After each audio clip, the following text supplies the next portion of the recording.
Estamos en la aventura apasionante de la lectura pública de la Biblia. Hoy vamos a leer el Salmo número 4, un salmo de confianza. Es un salmo que yo le leía a mis hijos y se los enseñaba a mis hijos a la noche antes de dormir, cuando le decíamos: en paz me acostaré y asimismo dormiré, porque solo tú, Señor, me haces vivir confiado. Pero David estaba en otra circunstancia, no en la cómoda cama o en un dormitorio cómodo. Estaba en un lugar donde era perseguido. Sin embargo, la confianza estaba en Dios. Luego vamos a leer 2 Reyes capítulo 10. Es interesante el segundo capítulo porque Jehú arma toda una trama invitando a todos los que adoran a Baal, pero era toda una estrategia para matar a todos aquellos que adoraban a Baal. Los reúne en un lugar y ahí mismo él termina con todos los que adoraban a Baal. Luego vamos a leer Hechos capítulo 26, donde Pablo hace su defensa ante el rey Agripa. Y Pablo dice: estoy muy contento de que sea usted quien me escuche a mí, porque usted conoce todo lo referido a lo que es las leyes judías.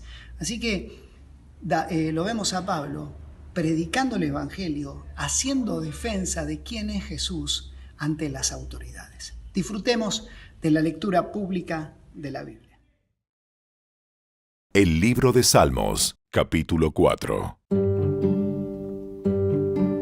Respóndeme cuando clamo a ti, oh Dios, tú que me declaras inocente. Libérame de mis problemas, ten misericordia de mí y escucha mi oración. ¿Hasta cuándo, señores, arruinarán mi reputación? ¿Hasta cuándo harán acusaciones infundadas contra mí?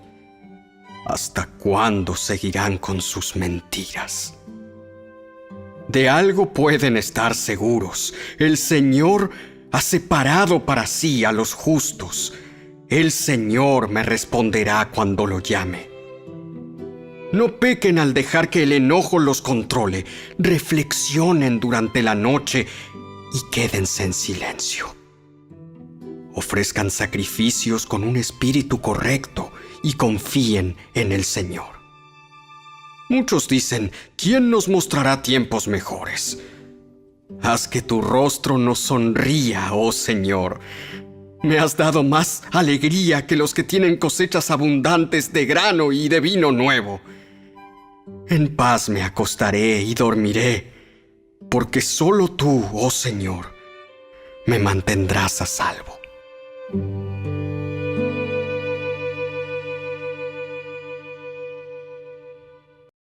El segundo libro de Reyes, capítulo 10.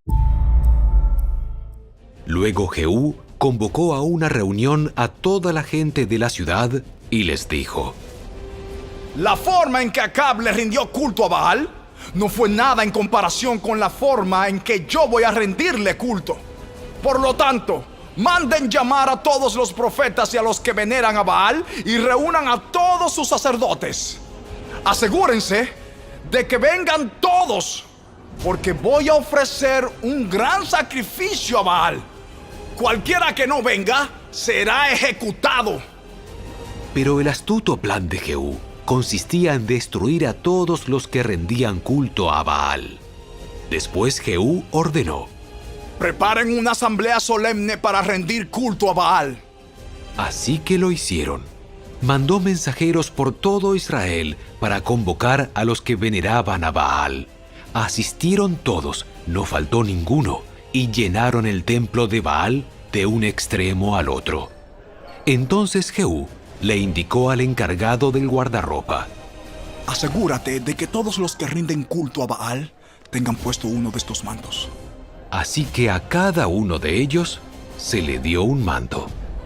Después Jehú entró al templo de Baal con Jonadab, hijo de Recab, y les dijo a los que veneraban a Baal: asegúrense de que aquí no haya nadie que adore al Señor, solo los que rinden culto a Baal. Así que estaban todos adentro del templo para ofrecer sacrificios y ofrendas quemadas. Ahora bien, Jehú había puesto a 80 de sus hombres fuera del edificio y les había advertido: si dejan que alguno se escape, pagarán con su propia vida. Apenas Jehú terminó de sacrificar la ofrenda quemada, les ordenó a sus guardias y oficiales: ¡Entren y mátenlos a todos! ¡Que no escape nadie! Así que los guardias y oficiales los mataron a filo de espada y arrastraron los cuerpos fuera. Luego, los hombres de Jehú entraron en la fortaleza más recóndita del templo de Baal y sacaron a rastras la columna sagrada que se usaba para rendir culto a Baal y la quemaron. Destrozaron la columna sagrada, demolieron el templo de Baal y lo convirtieron en un baño público. Y así quedó hasta el día de hoy. De esa forma, Jehú destruyó todo rastro del culto a Baal en Israel. Sin embargo, no destruyó los becerros de oro que estaban en Betel y en Dan, con los cuales Jeroboam, hijo de Nabat, había hecho pecar a Israel. No obstante, el Señor le dijo a Jehú: Hiciste bien al seguir mis instrucciones de destruir a la familia de Acab. Por lo tanto, tus descendientes serán reyes de Israel hasta la 4ª generación. Pero Jehú no obedeció con todo el corazón la ley del Señor, Dios de Israel. Se negó a abandonar los pecados que Jeroboam hizo cometer a Israel.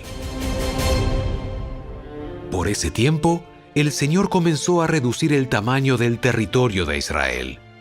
El rey Hazael conquistó varias regiones del país, al oriente del río Jordán, entre ellas toda la tierra de Galaad, de Gad, de Rubén y de Manasés. El área que conquistó se extendía desde la ciudad de Aroer, cerca del valle del Arnón, hasta tan al norte como Galaad y Basán. Los otros acontecimientos del reinado de Jehú, todo lo que hizo y todos sus logros, están registrados en el libro de la historia de los reyes de Israel. Cuando Jehú murió, lo enterraron en Samaria, y su hijo Joacás lo sucedió en el trono. Jehú reinó en Israel desde Samaria durante 28 años en total.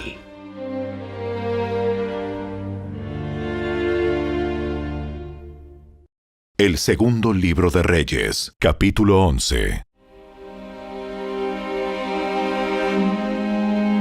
Cuando Atalía, la madre del rey Ocosías de Judá, supo que su hijo había muerto, comenzó a aniquilar al resto de la familia real. Pero Josaba, hermana de Ocosías e hija del rey Joram, tomó a Joás, el hijo más pequeño de Ocosías, y lo rescató de entre los demás hijos del rey que estaban a punto de ser ejecutados. Puso a Joás y a su nodriza en un dormitorio y lo escondieron de Atalía. Por eso el niño no fue asesinado. Joás permaneció escondido en el templo del Señor durante 6 años, mientras Atalía gobernaba el país. En el 7º año del reinado de Atalía, el sacerdote Joiada mandó llamar al templo del Señor a los comandantes, a los mercenarios cariteos y a los guardias del palacio. Hizo un pacto solemne con ellos y los obligó a hacer un juramento de lealtad allí, en el templo del Señor. Luego les mostró al hijo del rey. Joiada les dijo: Tienen que hacer lo siguiente.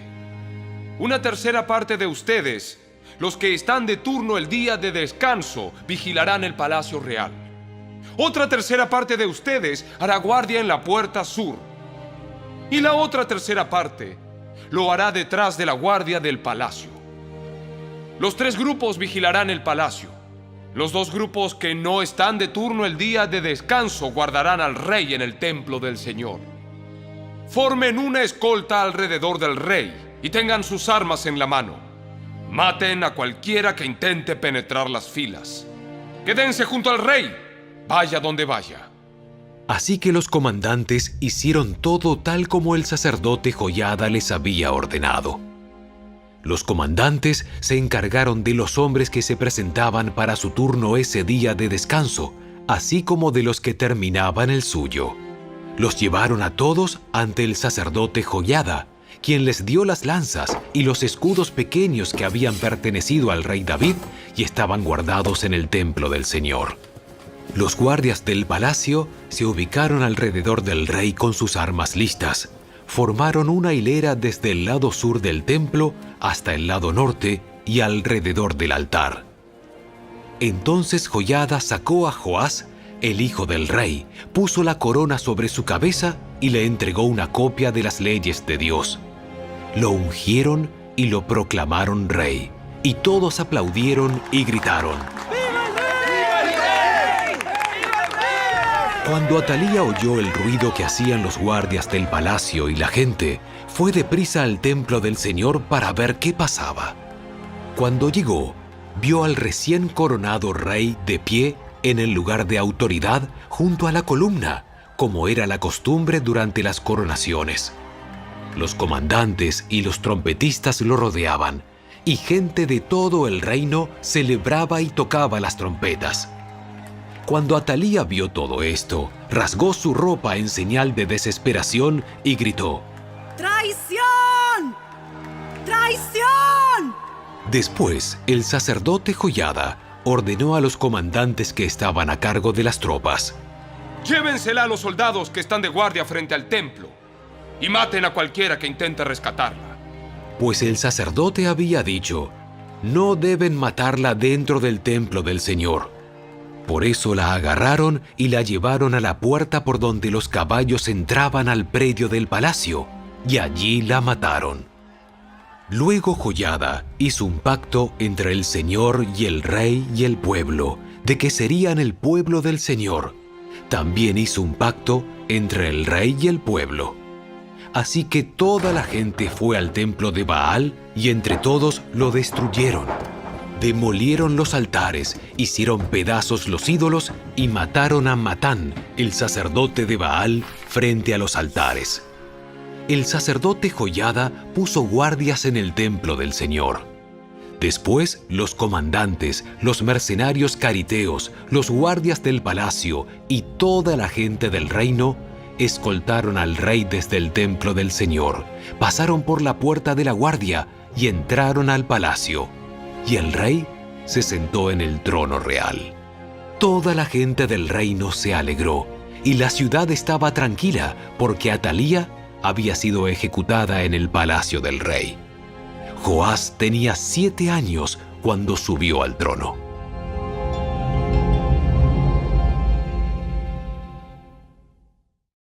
El segundo libro de Reyes, capítulo 12. Joás comenzó a gobernar Judá durante el 7º año del reinado de Jehú en Israel y reinó en Jerusalén 40 años. Su madre se llamaba Sibia y era de Beerseba. Durante toda su vida, Joás hizo lo que era agradable a los ojos del Señor, porque el sacerdote Joiada lo aconsejaba. Pero aún así, no destruyó los santuarios paganos, y la gente seguía ofreciendo sacrificios y quemando incienso allí. Cierto día, el rey Joás dijo a los sacerdotes: recojan todo el dinero que se traiga como ofrenda sagrada al templo del Señor, ya sea el pago de una cuota, el de los votos o una ofrenda voluntaria. Los sacerdotes tomarán de este dinero para pagar cualquier reparación que haya que hacer en el templo. Sin embargo, en el año 23 del reinado de Joás, los sacerdotes aún no habían reparado el templo. Entonces el rey Joás mandó llamar a Joiada y a los demás sacerdotes y les preguntó: ¿por qué no han reparado el templo? Ya no tomen más dinero para sus propias necesidades. De ahora en adelante, todo debe usarse en la reparación del templo. Así que los sacerdotes acordaron no aceptar más dinero de la gente y también estuvieron de acuerdo en que otros tomaran la responsabilidad de reparar el templo.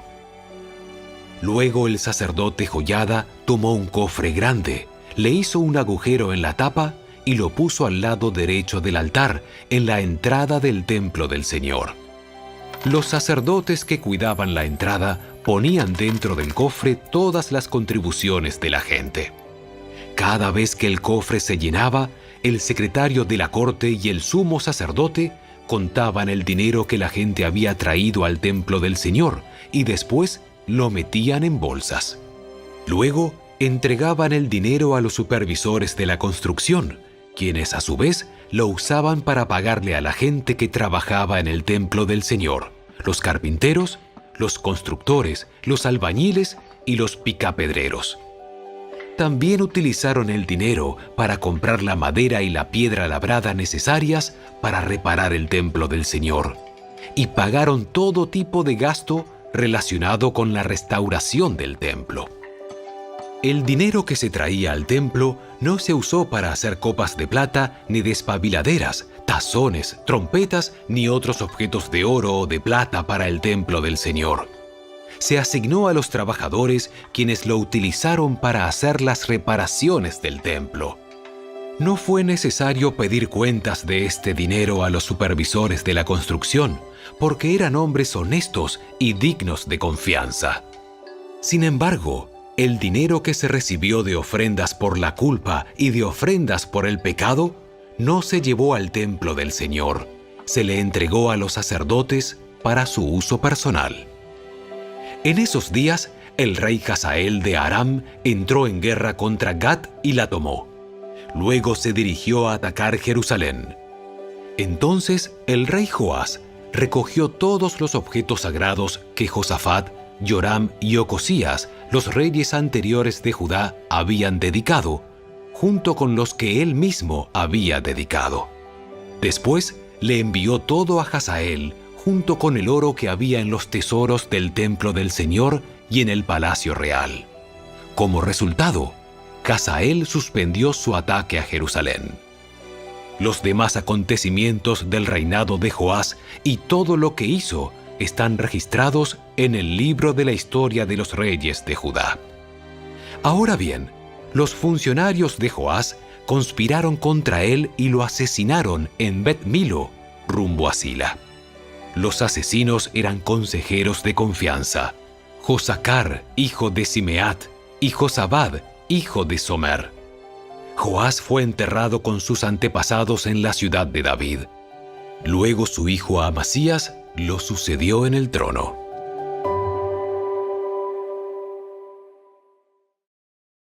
Los Hechos de los Apóstoles, capítulo 26. Entonces Agripa le dijo a Pablo: Tienes permiso para hablar en tu defensa. Así que Pablo, haciendo una seña con la mano, comenzó su defensa. Me considero afortunado, rey Agripa, de que sea usted quien oye hoy mi defensa en contra de todas estas acusaciones que han hecho los líderes judíos. Porque sé que usted es un experto en costumbres y controversias judías.